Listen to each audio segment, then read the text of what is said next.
नाथम्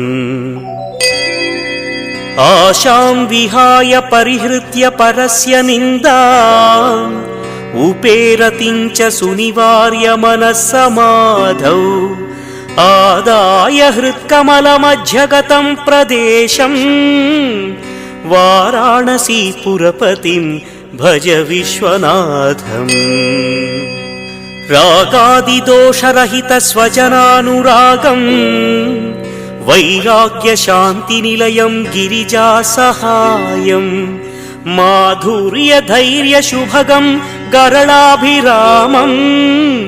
वाराणसीपुरपतिं भज विश्वनाथम् वाराणसीपुरपतेस्तवनं शिवस्य